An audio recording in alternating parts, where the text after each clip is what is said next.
A billionaire's wrong turn leaves him stranded in the city's most dangerous district after dark, where a homeless woman with nothing but courage becomes his unlikely guardian angel. One night, in an abandoned building, two souls from opposite worlds, and a connection that defies every boundary society has placed between them. Before we jump back in, tell us where you're tuning in from. And if this story touches you, make sure you're subscribed, because tomorrow I've saved something extra special for you.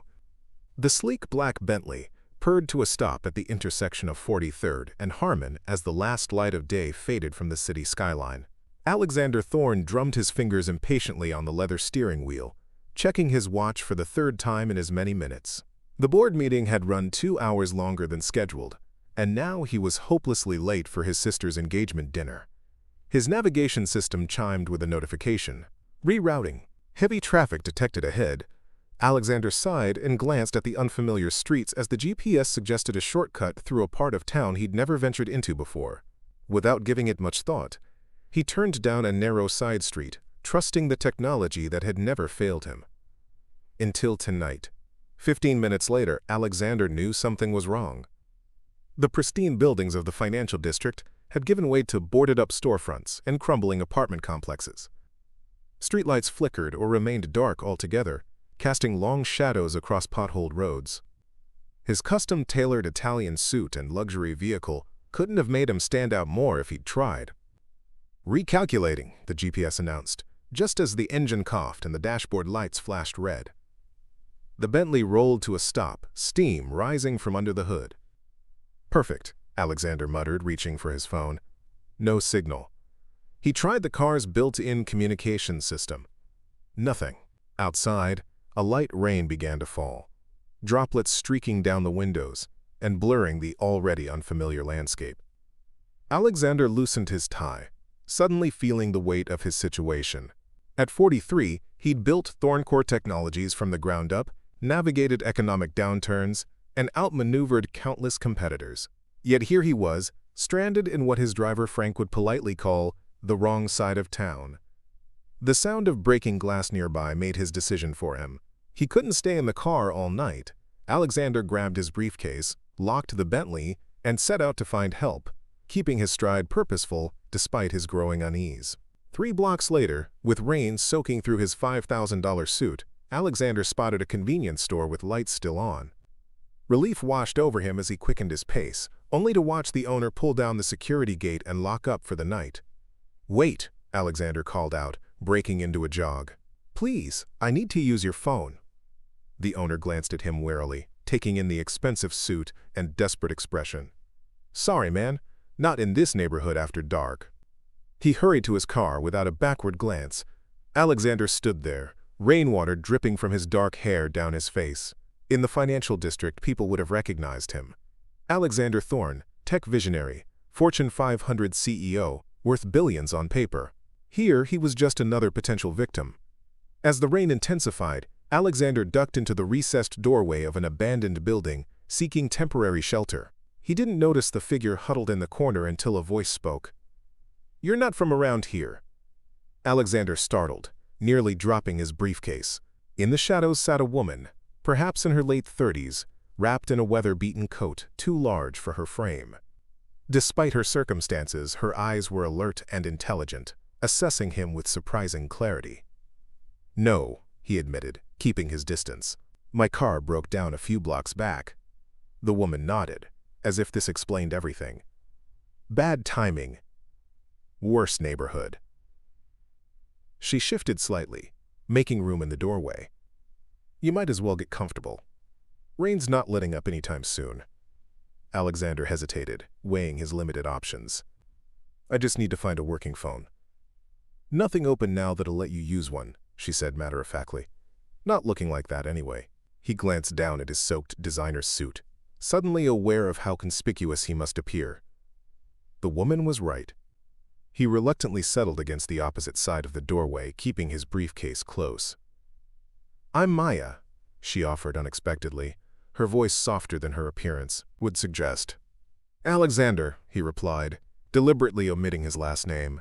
They fell into silence as the rain pounded the pavement outside their shelter. Alexander found himself studying Maya more carefully. Beneath the layers of worn clothing and hardship, he could see traces of the person she might have been before life took its toll. Her hands, though roughened, moved with a certain grace. Her posture, despite everything, retained a hint of dignity. "How long have you been?" He trailed off, unsure how to phrase the question without causing offense. "Homeless," Maya supplied without bitterness. 3 years, give or take." "Before you ask, no, it wasn't drugs or alcohol. Just bad luck and a broken system." She pulled her coat tighter. "What about you? What brings a man in $1,000 shoes to this part of town?" Alexander raised an eyebrow, surprised by her perceptiveness. "GPS malfunction. Wrong turn." Preparing and narrating this story took us a lot of time, so if you are enjoying it, subscribe to our channel. It means a lot to us. Now back to the story. Maya laughed, a surprisingly warm sound that momentarily transformed her face. "Life's full of wrong turns. Some just cost more than others." A shout from down the street interrupted their conversation, followed by the sound of running footsteps. Maya tensed, suddenly alert. "We should move," she said, gathering her few possessions with practiced efficiency. "This doorway's too exposed. There's a safer place a couple blocks from here." Alexander hesitated, weighing the wisdom of following a stranger deeper into an unfamiliar neighborhood. But something in Maya's expression, concern rather than calculation, made his decision for him. "Lead the way," he said, standing and brushing off his suit in a pointless gesture of habit.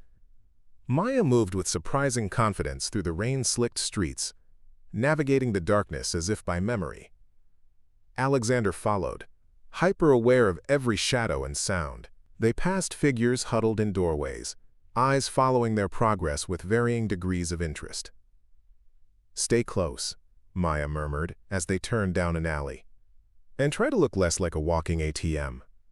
Alexander almost smiled despite the situation. It had been years since anyone had spoken to him with such frank disregard for his status. In boardrooms and luxury restaurants, people measured every word, calculating the advantage in each interaction. Maya's directness was strangely refreshing. They emerged from the alley into a small courtyard, behind what appeared to be an abandoned apartment building. Maya approached a partially boarded-up ground-floor window, moved aside a loose piece of plywood with practiced ease, and gestured for him to follow. "You want me to break in?" Alexander asked, stopping short. Maya shook her head. "Can't break into a place that's already abandoned. City condemned it years ago. Nobody cares who comes and goes except other people looking for shelter." "Still," Alexander hesitated, "isn't there somewhere else? A shelter, maybe?" "Shelters fill up by 6 p.m., Maya explained patiently. "And they're not always safer than here. Trust me, this is your best option tonight." With one last glance at the rain-drenched streets behind them, Alexander ducked through the opening, finding himself in what had once been someone's living room. The space was dark but surprisingly dry, with a faint smell of dust and abandonment rather than the decay he'd expected. Maya followed, replacing the plywood carefully behind them. She reached into her coat and pulled out a small flashlight, its beam illuminating their surroundings.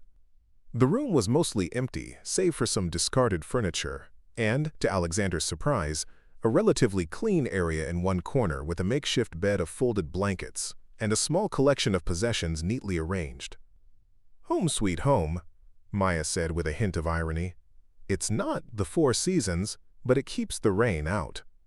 She gestured to a dusty but intact chair. "You can sit. That suit's probably ruined anyway." Alexander sat, placing his briefcase beside him. As his eyes adjusted to the dimness, he noticed small touches that spoke of Maya's determination to maintain dignity amid deprivation. A stack of library books. A plant growing in a repurposed coffee can by the window. A broken mirror hung at eye level on the wall. "How did you end up here?" he asked, before he could stop himself. Maya was quiet for so long that Alexander thought she might not answer. When she finally spoke, her voice had lost some of its earlier confidence. "I was a nurse. Specialized in pediatric care. Had an apartment. a car, a life. She sat cross-legged on her blankets, the flashlight casting shadows across her face. Then my mother got sick. Early onset. Alzheimer's. Insurance wouldn't cover most of her care, so I took leave to look after her. Burned through my savings. When she died, I tried to go back to work, but the hospital had downsized. Couldn't make rent, lost my apartment. Applied for other positions, but gaps in employment history make people nervous. She shrugged, a gesture that tried to dismiss the tragedy of her story. From there, it's a fast slide down. You'd be surprised how quickly you can go from middle class to nothing. Alexander listened, struck by the absence of self-pity in her account. He thought of his own mother, who had received the best care money could buy until her final day. The contrast wasn't lost on him. "What about family? Friends?" he asked. "Not everyone has a safety net," Maya replied simply. "What about you? Someone's probably worried about you by now." Alexander thought of his sister waiting at the restaurant, probably furious at his absence. His executive assistant would be fielding calls, making excuses. "Yes," he admitted. "I was supposed to be at my sister's engagement dinner. By now they'll have started without me." "Engagement dinner?" Maya repeated, a small smile playing at her lips. "Let me guess. Private room at some exclusive restaurant? 5-course meal? Wine that costs more than most people's rent?" 7 courses, actually, Alexander said, surprising himself with a laugh. "And the wine was imported from a vineyard my future brother-in-law's family owns in France." "Of course it was," Maya said, but there was no malice in her tone. Just a wry acknowledgement of the vast difference in their circumstances. A sudden crash from elsewhere in the building made them both freeze. Maya immediately switched off the flashlight, plunging them into darkness. "Stay quiet," she whispered, moving silently to the window. She peered through a gap in the boards, then relaxed slightly. "Just some kids. They'll move on." Alexander found himself impressed by her composure. "You do this often? Rescue stranded businessmen?" "First time," she admitted, turning back toward him, though he could barely make out her silhouette in the darkness. "Usually, I avoid people like you." "No offense." "None taken," Alexander replied. "May I ask why you helped me then?" Maya was quiet for a moment. "You looked lost. And this neighborhood, it's not forgiving to lost things." She switched the flashlight back on, but kept the beam pointed downward, creating a soft glow between them. "Besides, that watch on your wrist could feed me for a year. I figured you might be worth protecting." The frank assessment made Alexander glance at his timepiece, a limited edition Patek Philippe that had been a gift to himself when Thorne went public. He'd never thought of it in terms of meals before. "Are you hungry?" he asked suddenly, realizing he hadn't seen her eat anything. Maya shrugged. "Always. Part of the territory." Alexander reached into his briefcase and pulled out a protein bar he kept for long meetings. "It's not much," he said, offering it to her. Maya looked at the bar, then at him, something unreadable passing across her face. After a moment's hesitation, she took it, broke it in half, and offered a piece back to him. "Share," she said simply. The gesture struck Alexander with unexpected force. Here was someone who had nothing, yet her first instinct was to share. When was the last time he'd encountered such genuine generosity? In his world, everything came with strings attached, advantages to be calculated, returns to be maximized. They ate in companionable silence, the rain continuing to drum against the boarded windows. Alexander found himself studying Maya's face in the dim light, noting the intelligence in her eyes, the determination in the set of her jaw. Whatever had brought her to this place, it hadn't broken her spirit. "What will you do in the morning?" she asked eventually. "Find a phone, call my driver, go back to my life," Alexander replied. The simplicity of the answer felt hollow somehow. Maya nodded. "And I'll go back to mine." The matter-of-fact acceptance in her voice bothered him more than he expected. In his world, problems existed to be solved, resources allocated, Strategies implemented. Results achieved. But Maya's situation seemed to exist in a blind spot of the system he navigated so successfully. "How do you do it?" he asked. "Keep going, I mean." Maya considered the question seriously. "One day at a time. I still volunteer at a clinic when they'll let me. Helps to feel useful, to remember I'm still a nurse even without the job." She gestured to the library books. "I read. I keep my mind active. And I hold on to the belief that this isn't the end of my story." Alexander thought about his own life, structured around quarterly reports and 5-year projections. When was the last time he'd lived one day at a time? When had he last felt the kind of purpose that Maya described, even without material comfort? "What would you do?" he asked suddenly. "If you could go back to your life before?" "Nursing," she said without hesitation.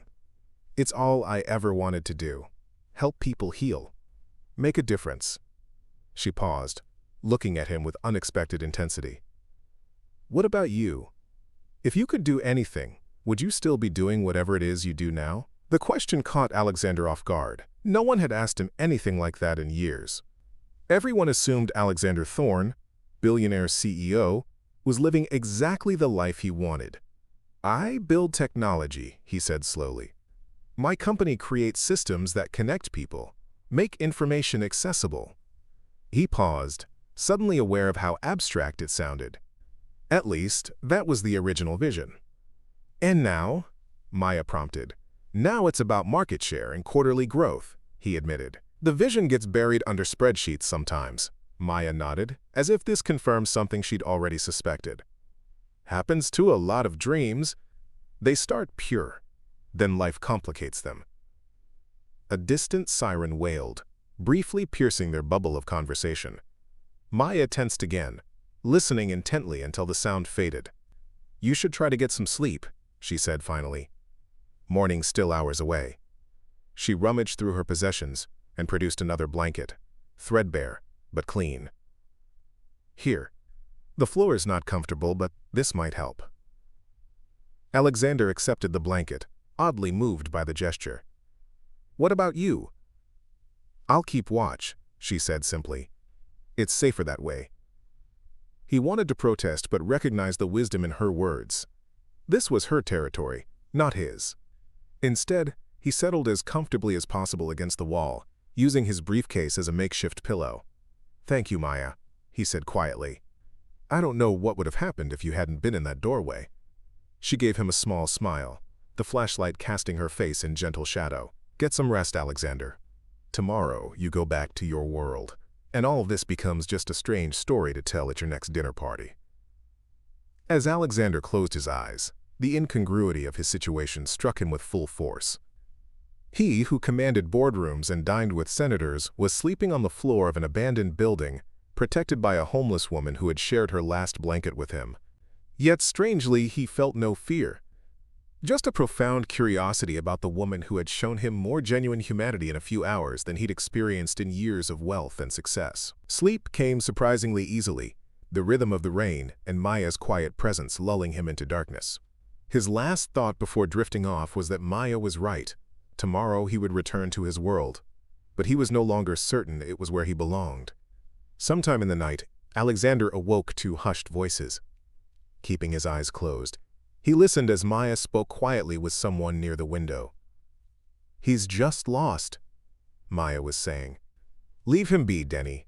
He'll be gone by morning." "Come on, Maya," a male voice replied. "Guy like that probably has a wallet full of cash. Credit cards. We could split it." "No." Maya's voice was firm. "Not how I survive. You know that." "Since when did you get so moral?" "He wouldn't even miss it." "It's not about him," Maya replied. "It's about me. About who I still am despite all this. Now go, before you wake him." There was a pause, then a reluctant shuffling. "Your loss. Offer stands if you change your mind." After the man left, Alexander opened his eyes to find Maya sitting by the window, her profile illuminated by moonlight that filtered through a crack in the boards. She must have sensed his gaze, because she turned toward him. "Sorry if that woke you," she said softly. You could have let him, Alexander said, sitting up. I wouldn't have blamed you. Maya shook her head. Then you don't know me very well. No, he agreed, studying her with new interest. But I'm beginning to.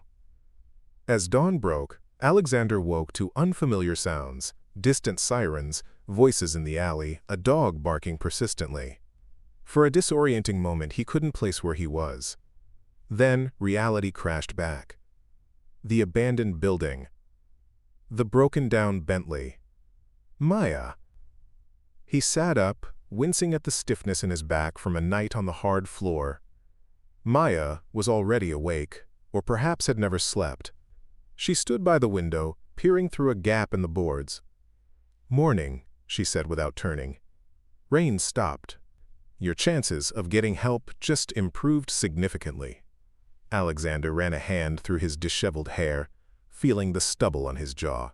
He probably looked as rough as he felt, a far cry from the polished CEO who graced magazine covers. What time is it? He asked, checking his watch before remembering it had stopped at some point during the night. Around 6, Maya replied. Early enough that we can get you out of here before the neighborhood fully wakes up. She turned to face him, and in the clear light of morning, Alexander saw her more distinctly than he had the night before. Her face held a quiet beauty that hardship hadn't quite erased, high cheekbones, expressive eyes, and a determined set to her mouth. Her dark hair was pulled back in a practical knot, streaked prematurely with gray. "Thank you," he said simply, "for last night." Maya shrugged, uncomfortable with the gratitude. Anyone would have done the same. "No," Alexander said firmly. "They wouldn't have. Your friend Denny made that clear." A shadow crossed her face. "Denny isn't my friend. Just someone who's in the same situation." She began gathering her few possessions with efficient movements. "We should go. I know a place a few blocks from here where you can use a phone." Alexander folded the blanket she had lent him, feeling strangely reluctant to leave. Last night had been an ordeal, certainly, but also oddly illuminating. He'd been forced to see a reality that existed parallel to his own privileged life, one he usually glimpsed only through the tinted windows of his car. "Ready?" Maya asked, already moving toward the makeshift entrance. He nodded, grabbing his briefcase and following her out into the morning light. The neighborhood looked different by day. Still run down and neglected, but less threatening. People moved purposefully along the sidewalks, heading to early shifts or returning from night jobs. Maya navigated the streets with confidence, occasionally nodding to other homeless individuals they passed. Alexander noticed how she carried herself, head high, steps measured, refusing to be diminished by her circumstances. "There's a diner up ahead," she said, pointing to a weathered storefront with a flickering neon sign. "Rosa opens early and lets me use the bathroom sometimes. She'll let you use the phone." The diner was nearly empty when they entered, just a couple of weary-looking night shift workers nursing coffees in corner booths. A heavy-set woman behind the counter looked up as they approached, her eyes widening slightly at Alexander's disheveled but obviously expensive appearance. "Maya," she greeted warmly, then glanced questioningly at Alexander. "Morning, Rosa. My friend here had some car trouble last night. Needs to use your phone if that's okay." Rosa studied Alexander for a moment, then nodded. "Phone's in the back. Coffee while you wait?" "Please," Maya said, before Alexander could respond. "2 cups." Rosa disappeared into the kitchen to retrieve the phone, while Alexander and Maya slid into a booth. The vinyl seat was cracked and patched with duct tape, the table slightly sticky despite having been wiped down. "You don't have to stay," Alexander said, suddenly aware that Maya had effectively been babysitting him since last night. "I'm sure you have places to be." A hint of amusement crossed her face. "Not exactly packed with appointments these days." She looked around the diner with a strange mix of comfort and longing. "Besides, I like this place. Rosa lets me sit sometimes if it's not busy, even if I can't always afford to order." Rosa returned with a cordless phone and 2 mugs of steaming coffee. "Here you go, honey. Take your time." Alexander thanked her and dialed his assistant's number from memory. After a brief conversation explaining his situation, car breakdown, dead phone, strange neighborhood, He hung up, relieved. My driver will be here in about 20 minutes, he told Maya, who was warming her hands around her coffee mug. Apparently my sister filed a missing person report when I didn't show up last night. The police have been looking for me. Must be nice, Maya said without bitterness, having people notice when you're gone. The simple observation struck him more deeply than any complaint could have. How long could Maya disappear before anyone would file a report for her? They drank their coffee in silence for a few minutes. Alexander found himself studying the diner, seeing it through new eyes. The chipped mugs, the handwritten specials board, the cook visible through the service window flipping eggs with practiced precision. A microcosm of working-class life he rarely encountered. "I'd like to do something for you," he said finally, turning back to Maya. "To thank you for your help." She stiffened immediately. "I don't need charity." "Not charity," he clarified. "Repayment of a debt. You may have saved my life last night." "That's dramatic," she said dismissively, but her eyes wouldn't meet his. "Is it?" "This isn't my world, Maya. I was completely out of my element, vulnerable in ways I've never been before." He leaned forward, trying to convey his sincerity. "Please, let me help somehow."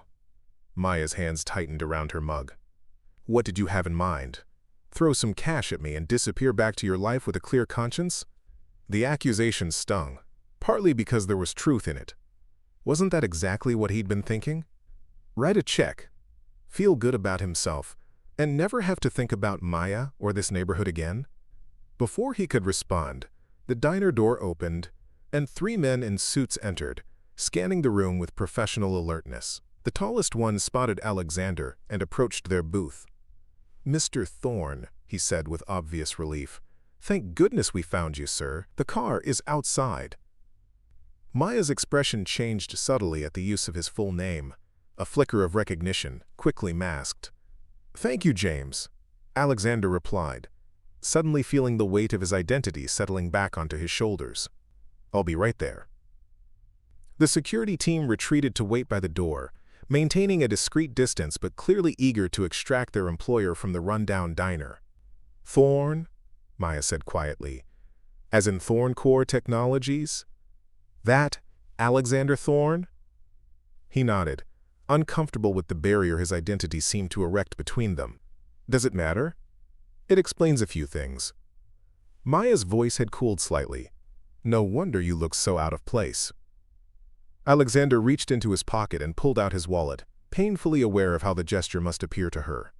But instead of money, he withdrew a business card and placed it on the table between them. "My personal number," he said. "Not my office, not my assistant. Me. If you ever need anything at all, please call." Maya looked at the card but didn't touch it. "And then what? Your security team shows up to escort the homeless woman away?" "No," Alexander said firmly. "Then I answer, and I help. Whatever you need." She studied his face, searching for insincerity. "Why would you do that?" It was a fair question. Why would Alexander Thorne, Billionaire CEO, care about one homeless woman in a city full of them? "Because last night you treated me like a person, not a wallet or a position. Because you shared your last blanket with a stranger. Because you stood watch while I slept." He pushed the card closer to her. "And because I think we could both use a friend who sees us for who we really are." The moment stretched between them, fragile and uncertain. Finally, Maya reached out and took the card, tucking it into her coat pocket without comment. Alexander glanced at the security team waiting impatiently by the door. His other life was calling him back with insistent hands. He signaled to James for 1 more minute, then turned back to Maya. "At least let me cover your meals here. For a while. No strings attached." She hesitated, pride warring with practicality. "I don't want to be your charity project." "Not charity," he insisted. "An arrangement between friends. You looked out for me last night. Let me return the favor." After a long moment, Maya nodded slightly. "I can live with that." Alexander stood, suddenly awkward. How did one say goodbye in a situation like this? A handshake seemed too formal, a hug too presumptuous. In the end, he simply said, "Thank you again, Maya. I won't forget last night." She gave him a small smile that didn't quite reach her eyes. "Go back to your world, Alexander Thorne. It's waiting for you." As he turned to leave, Rosa approached their table. "Everything okay here?" "Yes," Alexander replied, making a quick decision. He pulled out his wallet again and extracted several $100 bills. "I'd like to set up a tab for Maya. Whenever she comes in, whatever she orders, it's covered. If this runs out, please call me." He handed Rosa his card as well. Rosa's eyebrows rose, but she nodded, tucking the money into her apron pocket. "I'll take care of her," she said simply. With a final glance at Maya, who was staring into her coffee cup rather than watching him leave, Alexander joined his security team and stepped back into his own reality. The sleek black SUV waiting outside felt like a spaceship compared to the abandoned building where he'd spent the night. As they pulled away from the curb, Alexander looked back through the tinted windows at the diner. Through the streaked glass, he could just make out Maya's silhouette, still seated in the booth, shoulders slightly hunched, as if bearing an invisible weight. Something inside him rebelled at the idea of driving away, of leaving her behind in that other world while he returned to comfort and privilege. But what else could he do? Their paths had crossed by accident, a random intersection of completely different lives. Now those lives were diverging, again, as they must. Wasn't that how the world worked? 3 weeks later, Alexander sat in his penthouse office, staring unseeingly at the quarterly projections on his computer screen. The city sparkled 40 stories below, a perfect early summer day that he was experiencing only through triple-paned glass. Since his night in the abandoned building, he'd found it increasingly difficult to focus on the minutiae of running Thorne. The endless meetings, the political maneuvering of his executive team, the constant pressure for growth at any cost, it all seemed strangely hollow now. His assistant's voice came through the intercom. "Mr. Thorne, the board is waiting in the conference room." "Thank you, Jennifer. I'll be right there." Alexander closed the projections without reading them and straightened his tie, a practiced motion that felt increasingly like donning armor. As he walked through the sleek corridors of Thorne headquarters, employees nodded respectfully or quickly looked away, intimidated by his presence. He couldn't remember the last time someone had spoken to him as directly as Maya had that night in the rain. The board meeting proceeded like dozens before it, discussions of market penetration, competitive analysis, shareholder expectations. Alexander participated mechanically, providing insights where needed, making decisions with practiced efficiency. But a part of his mind remained elsewhere, wondering if Maya had used the tab he'd set up at the diner, if she was safe, if she ever thought about their strange night together. "Alex?" His sister Catherine's voice broke through his distraction. As Thorne's chief marketing officer, she attended all board meetings. "They're asking about the community initiative." Alexander refocused on the faces around the table. Harold Winters, the oldest board member, was watching him with barely concealed impatience. "As I was saying," Winters continued, "the community initiative looks good for publicity, but the returns are nebulous at best. We're proposing scaling it back to focus on more targeted philanthropy with better PR potential." The community initiative had been Alexander's pet project, a program that channeled company resources into underserved neighborhoods, providing technology access, education, and job opportunities. It had always been a hard sell to the more profit-focused board members. In the past, Alexander might have compromised, might have allowed the program to be hollowed out in the name of shareholder value. Today, something stopped him. "Actually," he heard himself saying, "I've been considering expanding the initiative, not reducing it." Winters blinked in surprise. "Expanding? Based on what metrics?"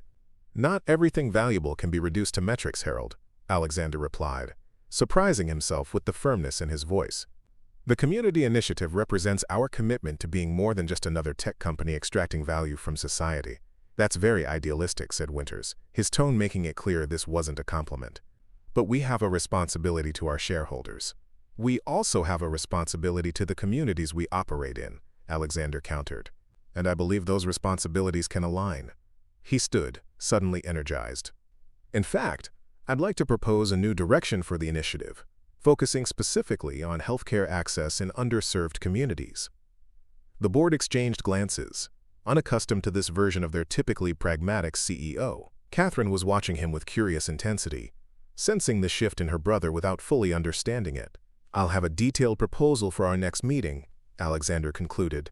"For now, the initiative stays as is, no reductions."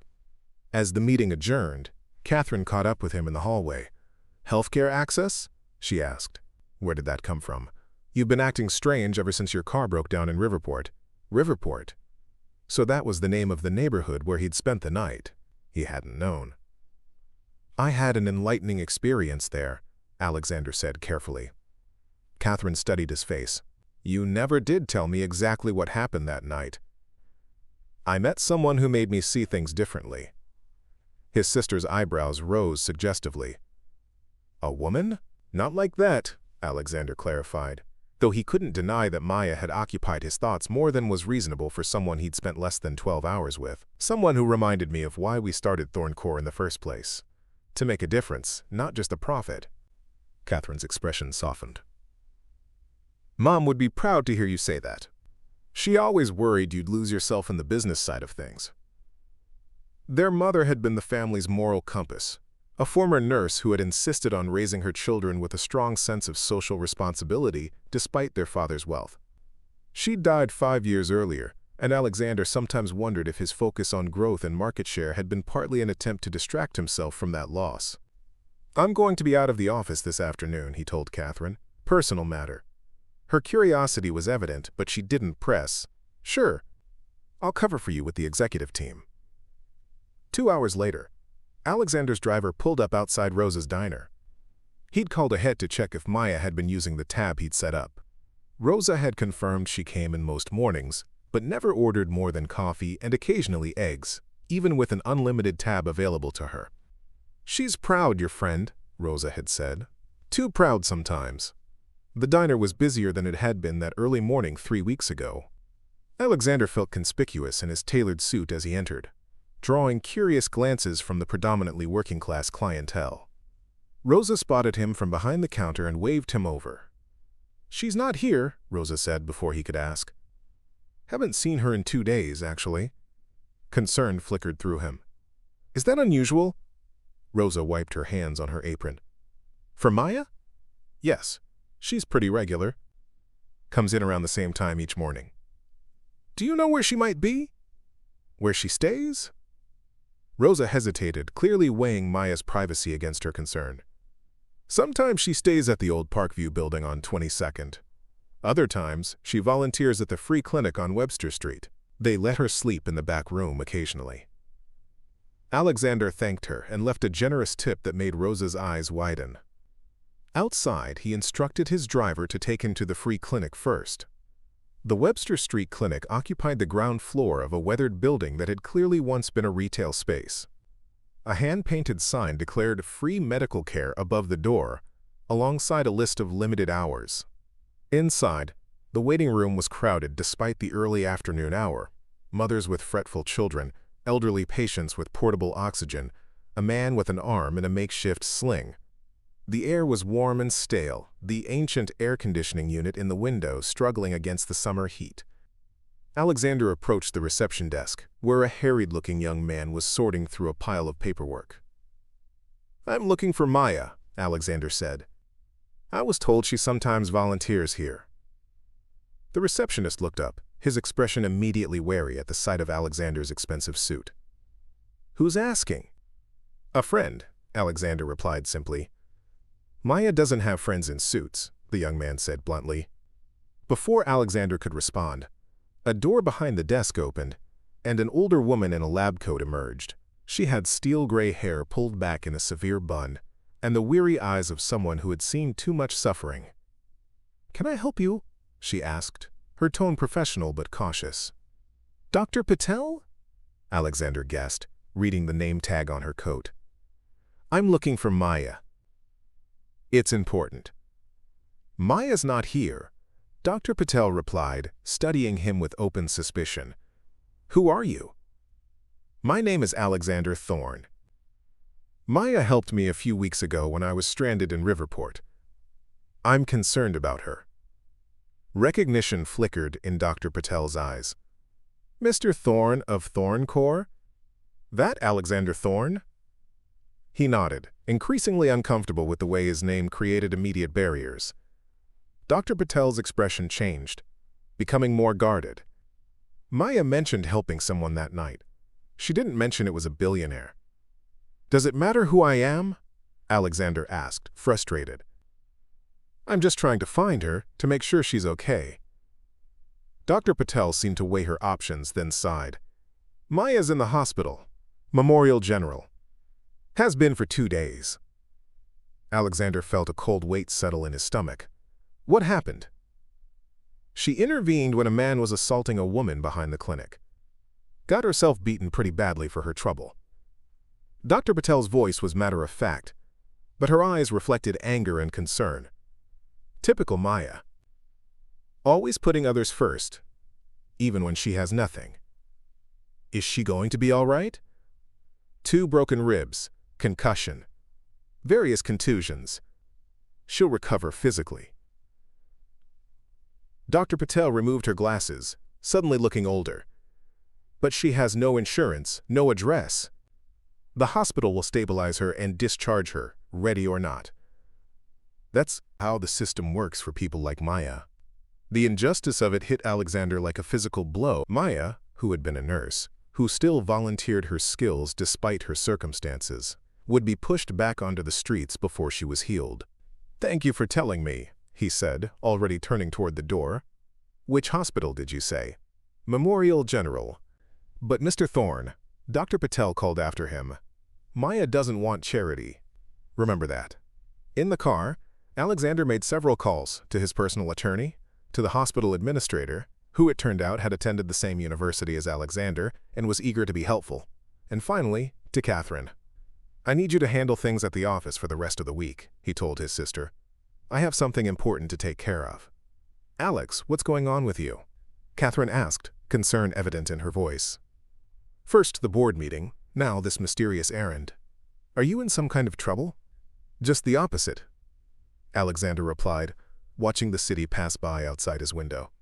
I think I might be finding my way out of trouble I didn't even know I was in. At Memorial General, Alexander's name and a few well-placed calls got him past the front desk and up to Maya's room with minimal resistance. He paused outside her door, suddenly uncertain. What was he doing here? What could he possibly offer that wouldn't seem like charity, that wouldn't offend her pride? Taking a deep breath, he knocked softly and entered. Maya lay in the hospital bed, her skin pale against the white sheets, a vivid bruise coloring one cheek. Her eyes were closed, her breathing shallow but steady. She looked smaller somehow, more vulnerable than she had even that night in the rain. Alexander moved quietly to the chair beside her bed and sat down, not wanting to wake her. He would wait, he decided. Wait until she opened her eyes, until he could explain why he was here, why he couldn't simply go back to his life and forget her. As if sensing his presence, Maya stirred, her eyelids fluttering open. For a moment she stared at him in confusion, as if he might be a morphine-induced hallucination. Alexander? She said finally, her voice raspy. Hello, Maya, he replied softly. I heard you got yourself into some trouble. She attempted a smile that turned into a wince. You should see the other guy. I'd rather not. I might be tempted to hurt him myself. The protective fury in his voice surprised them both. Maya's expression grew wary. Why are you here, Alexander? How did you even know? I went looking for you at the diner, then the clinic. Dr. Patel told me what happened. He leaned forward, elbows on his knees. Why didn't you call me? I gave you my card. She looked away. I don't like owing people. You don't owe me anything, Maya. If anyone owes a debt here, it's me to you. Her eyes returned to his face, searching for something. What do you want from me, Alexander? Why are you really here? It was the question he'd been asking himself all day, and suddenly the answer seemed clear. Because meeting you changed something in me, he said simply. Because I went back to my life after that night, but it didn't fit the same way anymore. Because I can't stop thinking about a woman who has nothing but still chose to help a stranger, to share her last blanket, to stand guard while he slept. Maya's expression softened slightly, but doubt remained in her eyes. So what? This is gratitude? Guilt? Fascination with how the other half lives? No, Alexander said firmly. This is recognition. Of someone who reminds me of what matters. Of what I used to believe in before spreadsheets and market share took over my life. He reached for her hand, careful of the IV line. This is me, asking my friend if she'll let me help her. Not because I pity her, but because I respect her. Maya's fingers trembled slightly in his grasp. You barely know me. I know enough, he countered. I know you were a nurse who lost everything caring for your mother. I know you still volunteer at a free clinic despite having no home of your own. I know you put yourself in harm's way to protect a stranger. What else do I need to know? A tear slipped down Maya's cheek, and she brushed it away with her free hand. You make it sound so simple. It can be, Alexander insisted. Let me help you get back on your feet. Not as charity, as an investment in a friend. In the kind of person this world needs more of. Maya was quiet for a long moment, conflict evident in her face. Finally, she asked, What kind of help are we talking about? A place to recover, for starters. Then whatever you need to get your nursing license reinstated, if that's what you want. Alexander squeezed her hand gently. No strings attached. No debt to be repaid. Just one human being helping another because they can. And if I say no, Maya? Challenged, a spark of her usual spirit returning. Alexander smiled. Then I respect your decision. But I hope you'll say yes. Maya looked down at their joined hands, then back up at his face. Why does it matter to you so much?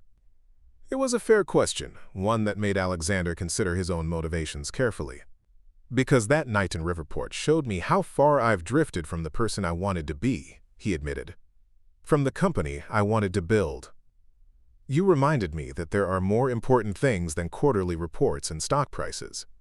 He paused. And because I think we might be able to help each other find our way back to the people we were meant to be. The raw honesty in his voice seemed to reach Maya in a way his earlier arguments hadn't. She studied him for a long moment, then nodded almost imperceptibly.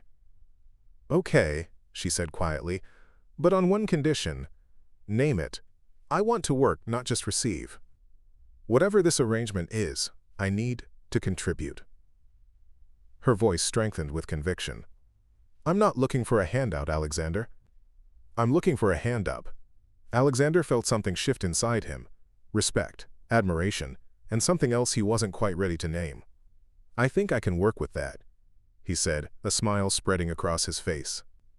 As the afternoon sun slanted through the hospital window, casting golden light across the simple room, Alexander Thorne and Maya Reyes began to map out a future neither of them could have imagined just weeks before.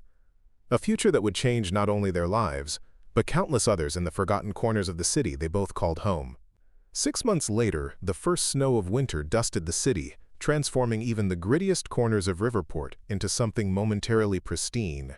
Inside the renovated 3-story building on Webster Street, Maya stood at the window of her office, watching patients hurry through the front doors of what was now the Thorne Community Health Center. The transformation still amazed her. What had once been a struggling free clinic operating out of a dilapidated storefront was now a state-of-the-art medical facility serving hundreds of uninsured and underinsured patients each week.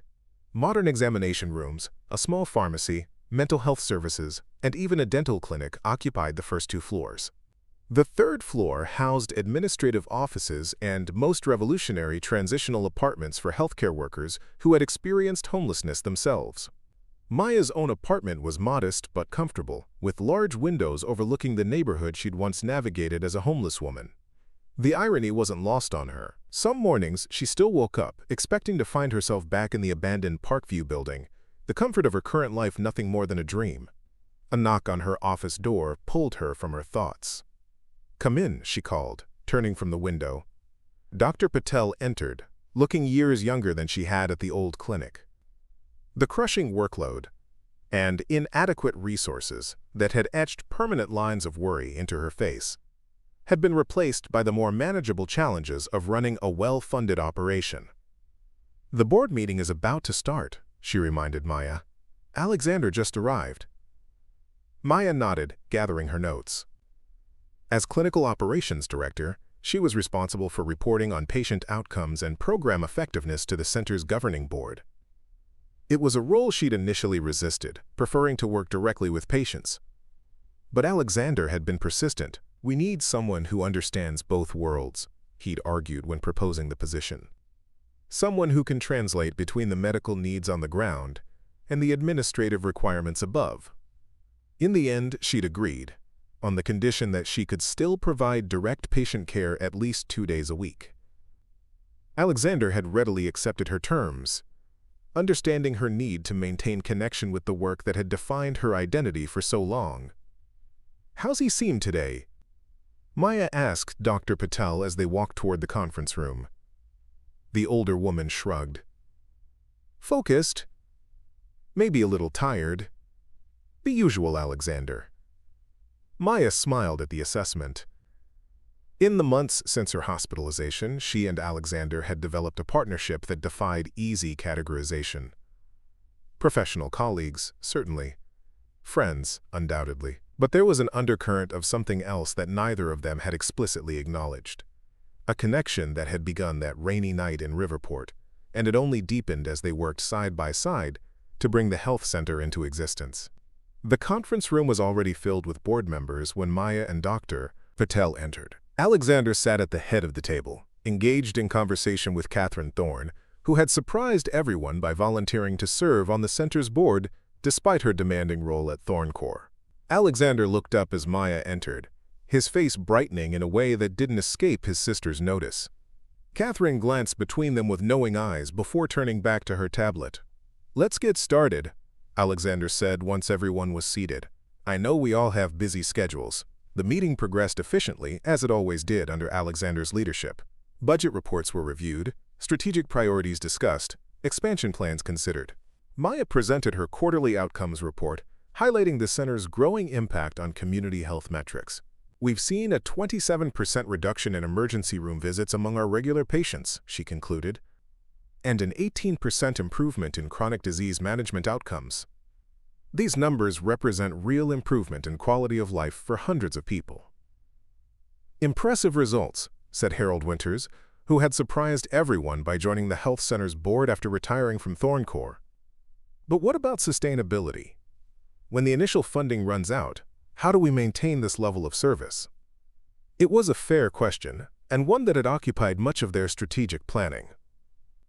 The center had been launched with a substantial grant from the Thorne Corps Foundation, but long-term viability required diverse funding sources. "We've been developing partnerships with 3 major hospital systems," Alexander replied. "They're beginning to recognize that preventative community care reduces their emergency department burden. We're also implementing a sliding scale payment system for those who can contribute something, while maintaining free services for those who can't." Maya watched him as he spoke, still sometimes struck by the transformation she'd witnessed in Alexander over the past months. The ruthlessly efficient CEO remained. His analytical mind and strategic vision were essential to the center's success, but those qualities now served a different purpose than quarterly profits and market dominance. As the meeting adjourned, board members filtered out until only Maya, Alexander, and Catherine remained in the conference room. "Dinner at my place tonight?" Catherine asked, gathering her things. "James is making his famous risotto." "Can't," Alexander replied. "I have plans." Catherine raised an eyebrow, glancing meaningfully at Maya. "I see. Another time, then." After she left, Maya turned to Alexander with amusement. "Your sister is not subtle." "Subtlety has never been a Thorne family trait," he acknowledged with a smile. "Are we still on for tonight?" "As long as you don't mind the location," Maya replied. They had fallen into a routine of sorts, dinner together once a week, alternating between upscale restaurants in Alexander's world and humble establishments in Maya's former neighborhood. Tonight was her choice, and she'd selected a small Ethiopian place that had been a bright spot during her darkest days, when the owner would occasionally slip her extra food despite his own tight margins. I've been looking forward to it all week, Alexander said, with a sincerity that still caught Maya off guard sometimes. Despite their growing closeness, Maya maintained certain boundaries. She lived in the apartment at the center, rather than accepting Alexander's offer of a more luxurious place downtown. She drove a sensible used car, rather than the new one he'd tried to give her. And she insisted on paying her own way whenever possible, though Alexander found creative ways to circumvent this on occasion. It wasn't pride exactly that motivated these choices. It was self-preservation. Maya had lost everything once. She was determined to build a life she could sustain on her own, even if Alexander's resources made easier paths available. Later that evening, they sat across from each other at a worn wooden table in Abeba's Ethiopian kitchen, sharing a large platter of food eaten with injera bread. The restaurant was small and modestly decorated, but immaculately clean, filled with the rich aromas of Berbere spices and coffee. "Abeba is watching us again," Alexander noted with amusement, discreetly indicating the proprietor who was indeed observing them from behind the counter with undisguised interest. "She's been trying to set me up with her nephew for years," Maya explained. "She's probably wondering what I'm doing with you instead." "And what are you doing with me?" Alexander asked, his tone light but his eyes serious. Maya looked at him across the table, at the man who had quite literally changed the trajectory of her life. "Enjoying dinner with a friend," she said carefully. Alexander held her gaze. "Is that all we are, Maya? Friends?" The question hung between them, unavoidable now that it had been voiced. Maya had known this moment would come eventually, had felt it approaching in the lingering glances, the casual touches that weren't entirely casual, the way they sought each other's counsel above all others. "Alexander," she began, then paused, searching for the right words. "What we've built together, the center, the programs, the difference we're making, it matters too much to complicate it. Is that what you think would happen? That acknowledging what's between us would be a complication?" Maya broke off a piece of injera, buying time. "I think," she said finally, "that I'm still finding my footing in this new life, still learning who I am when I'm not just surviving day to day." Alexander nodded slowly, accepting her indirect answer with characteristic patience. "I understand. And I can wait, Maya. For however long you need." The simple statement, delivered without pressure or expectation, touched something deep inside her. This was the essence of Alexander Thorne that so few people ever saw, the profound respect he offered when it mattered most. "Thank you," she said softly. They finished their meal talking of lighter things, a new treatment program they were considering, Catherine's upcoming wedding anniversary, a book they'd both recently read. But something had shifted between them, an acknowledgement of possibilities that now hovered in the air like a shared secret. As they left the restaurant, Abeba pressed a small package of extra food into Maya's hands, waving away her protests. "For later," the older woman insisted, with a meaningful glance at Alexander that made Maya blush despite herself. Outside, snow was falling more heavily, transforming the street into a winter scene. Alexander's driver waited discreetly in the black SUV at the curb, but Alexander made no move toward the vehicle. "Let's walk for a bit," he suggested, offering his arm. "If you're not too cold." Maya slipped her hand into the crook of his elbow, and they strolled through the gently falling snow, their breath forming clouds in the cold air. The neighborhood was quieter than usual, the weather keeping all but the most determined souls indoors. "Do you ever miss it?" Maya asked suddenly. "The all-consuming focus of running Thorne Core? The adrenaline of billion-dollar deals and market domination?" Alexander considered the question seriously, as he did all of her questions. "Sometimes," he admitted, "there's a certain clarity to that world. Everything reduced to metrics and margins, winners and losers. It's simpler in many ways than what we're doing now." "How so?" "At Thorne Core, success has a clear definition. Stock price, market share, quarterly growth. Here," he gestured vaguely toward the health center several blocks away, "success is measured in human terms. It's messier, more complex, harder to quantify." "And yet you seem happier," Maya observed. Alexander smiled. "I am," Delegating more of the day-to-day operations at Thorne to focus on the foundation and the health center has been the best decision I've made in years. Besides, he added, glancing down at her, the company I keep these days is far more interesting. They had reached a small neighborhood park, now transformed into a winter wonderland. On impulse, Maya released his arm and walked toward the swings, brushing snow from one seat before sitting down. I haven't done this in years, she said, pushing off gently with her feet. Alexander watched her for a moment, his expression soft in the glow of the streetlights, then brushed off the adjacent swing and joined her. The last time I was on a swing set, he mused. I was maybe 10 years old. My father thought they were a waste of time. And what do you think? Maya asked, swinging higher. I think, Alexander said, matching her rhythm, that I've wasted time on far less enjoyable things. They swung in companionable silence for a few minutes. Two adults, momentarily freed from the weight of responsibilities and expectations. Maya closed her eyes, feeling the cold air on her face, the momentary weightlessness at the top of each arc. When she opened them again, Alexander was watching her with such naked affection that her breath caught. She slowed her swing to a stop, suddenly overwhelmed by the simple joy of the moment and the man sharing it with her. Alexander did the same, their swings eventually coming to rest side by side. I've been thinking, he said, breaking the silence, about what you said earlier about finding your footing. Maya nodded, waiting. I respect that, he continued, but I want you to know something. He turned on his swing to face her directly. When I look at you, I don't see someone finding her way. I see someone who knows exactly who she is and what she stands for. Someone who survived circumstances that would have broken most people and emerged with her compassion and integrity intact. The quiet conviction in his voice moved her deeply. For so long, Maya had defined herself by what she had lost, her career, her home, her place in the world. Alexander saw something different. He saw strength where she had seen only survival, purpose where she had seen only persistence. The truth is, Alexander continued, reaching across the space between them to take her gloved hand in his, you're the most centered person I know, Maya. Far more than I am. And being near you makes me feel centered too. Snow collected on their shoulders and hair as they sat there, connected by joined hands and something deeper that neither of them had fully named yet. In that moment, in the quiet park with snowflakes drifting around them, Maya felt a certainty she hadn't experienced in years. Would you like to come back to my apartment? She asked softly. For coffee? To talk?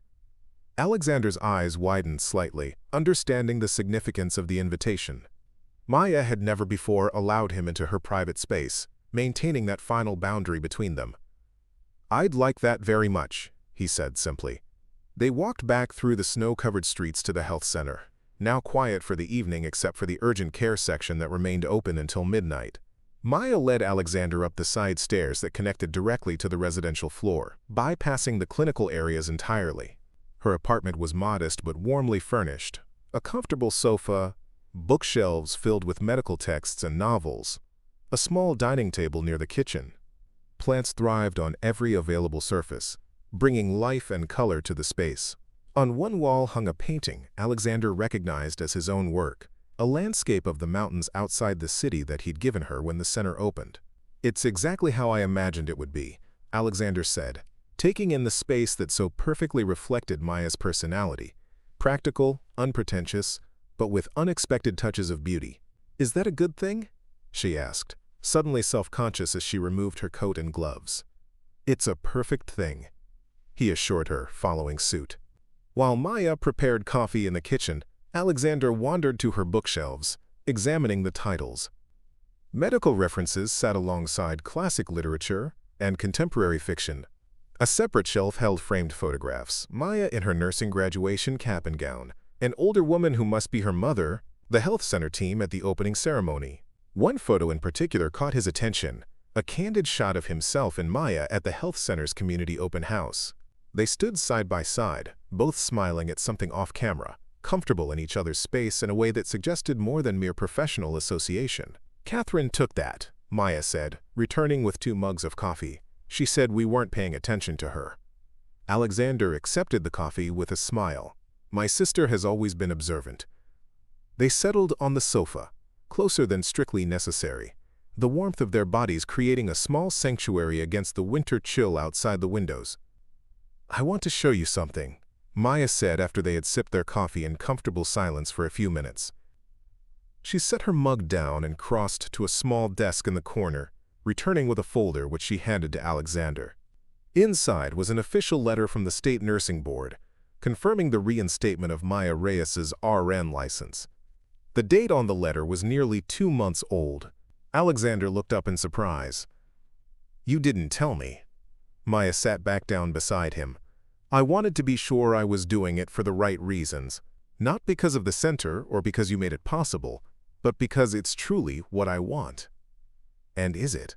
Alexander asked, watching her face carefully. "Yes," she said with quiet certainty, "but on my terms. I've accepted Dr. Patel's offer to join the clinical staff part-time while maintaining my administrative role." She took a deep breath. "I'm finding my balance, Alexander, between who I was and who I'm becoming." He nodded, understanding the significance of what she was sharing. "I'm proud of you, Maya, though that feels presumptuous to say, given that you've done all the hard work yourself." "Not entirely by myself," she corrected gently. "I wouldn't be here without you." "You would have found your way eventually," Alexander insisted. "That's who you are." Maya shook her head, moving closer to him on the sofa. "Maybe, but this path, this life we're building at the center, that wouldn't exist without you, without what happened that night in Riverport." Alexander set the folder aside and turned to face her fully. "Do you ever wonder about that? How different our lives might be if my car hadn't broken down in exactly that neighborhood, on exactly that night?" "I used to think it was just random chance," Maya admitted. "Now I'm not so sure." "What changed your mind?" She met his gaze steadily. "You did, the way you've committed to this work, to these people. It's not charity for you. It's purpose." Alexander's expression softened. "It is. And do you know when I first felt that purpose? Sitting in that abandoned building, listening to you talk about being a nurse, about helping people heal, about holding on to who you were despite everything you'd lost." He reached out, gently brushing a strand of hair from her face. "You changed something in me that night, Maya. Woke me up to what I'd been missing." The touch of his fingers against her cheek sent warmth cascading through her. Maya closed her eyes briefly, allowing herself to fully experience the sensation without retreat or qualification. When she opened them again, Alexander was watching her with such tenderness that the last of her reservations began to dissolve. "I'm still afraid," she admitted in a whisper.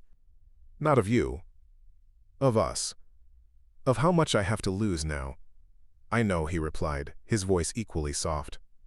"So am I." His admission surprised her. "You are? Why?" Alexander smiled ruefully. "Because for the first time in my life, I care more about someone else's happiness than my own ambitions." It's terrifying. The simple truth of his words broke through the final barrier Maya had maintained between them. She reached up, her hand cupping his face, thumb tracing the line of his jaw. "Alexander Thorne," she said softly, "you are nothing like I expected. Is that a good thing?" He asked, echoing her earlier question. "It's a perfect thing," she answered, and leaned forward to press her lips to his. The kiss was gentle at first, tentative, an exploration rather than a declaration, but as Alexander's arms encircled her, drawing her closer, it deepened into something more profound, a promise. A beginning. When they finally parted, Maya rested her forehead against his, eyes closed, absorbing the magnitude of what had just happened, and what it meant for both their futures. "Stay," she whispered, "not just tonight, in my life." Alexander's arms tightened around her. "There's nowhere else I want to be." Outside, snow continued to fall, blanketing the city in pristine white that would eventually yield to footprints and tire tracks, to the messy reality of urban life. But for now, In this moment, it created a hush that seemed to hold Maya and Alexander in a world of their own making. A world that had begun with a wrong turn on a rainy night and had led them both exactly where they needed to be. 1 year later, the Thorne Community Health Center had expanded to 3 locations across the city, with plans for 2 more in development. What had begun as a single renovated building in Riverport had grown into a network of care facilities specifically designed to serve those who had fallen through the cracks of the traditional healthcare system. In the original center's community room, decorated with streamers and balloons, staff and patients gathered to celebrate the first anniversary of its opening.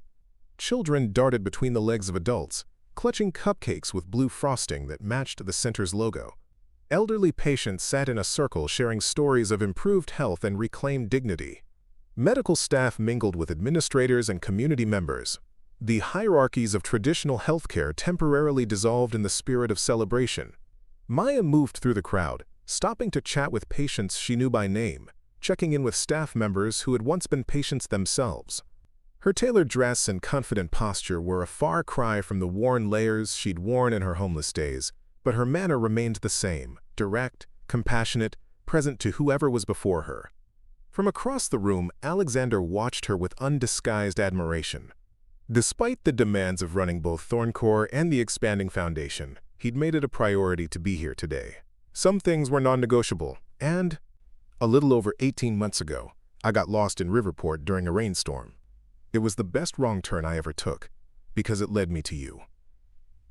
Maya's eyes widened as Alexander reached into his pocket and lowered himself to one knee before her. A collective gasp rose from the onlookers as he opened a small velvet box to reveal a ring, not the ostentatious diamond that might have been expected, but a simple band of white gold, set with a single sapphire. I had planned to do this privately, Alexander said softly, though in the sudden silence his words carried to every corner of the room.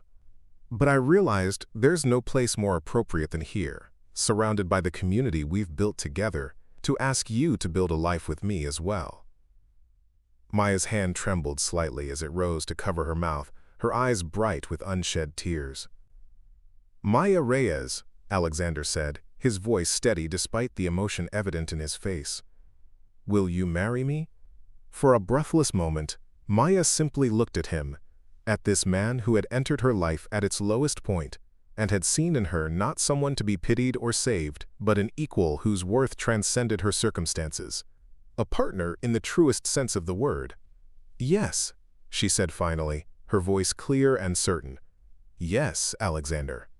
As he slipped the ring onto her finger and rose to embrace her, the room erupted in cheers and applause. Catherine wiped away a tear while trying to maintain her composure. Dr. Patel beamed like a proud parent. Even the usually stoic security staff were smiling broadly. Later, after the speeches and congratulations, after the mayor had departed and the cake had been served, Maya and Alexander found a quiet moment together in her office above the celebration. I can't believe you proposed in front of everyone, Maya said, still processing the public nature of a moment she had imagined would be private. Alexander smiled, taking her hand to admire how the sapphire caught the light. I meant what I said. There was something right about doing it there, in the place that brought us together in a different way. Maya nodded, understanding. From a doorway in the rain to this, who would have thought? I would have, Alexander said with surprising certainty. From that first night, there was something about you, Maya. Something that made me believe anything was possible. She leaned into him, resting her head against his shoulder. We still have so much work to do. We do, he agreed. And a lifetime to do it together. Through the window, they could see Riverport spread out before them. Not just the struggling neighborhood it had once been in Maya's eyes, or the dangerous territory it had represented to Alexander that rainy night, but a community being transformed through their shared vision and commitment. From survival to purpose, Maya murmured, almost to herself. That's what you gave me. Alexander kissed the top of her head gently. And you gave me the same, though I didn't know I needed it until I found you. Below them, the celebration continued, a testament to what was possible when compassion met resources, when privilege met purpose, when two people from vastly different worlds found common ground in their shared humanity. And as the day faded into evening, Maya and Alexander remained by the window, watching over the community that had brought them together.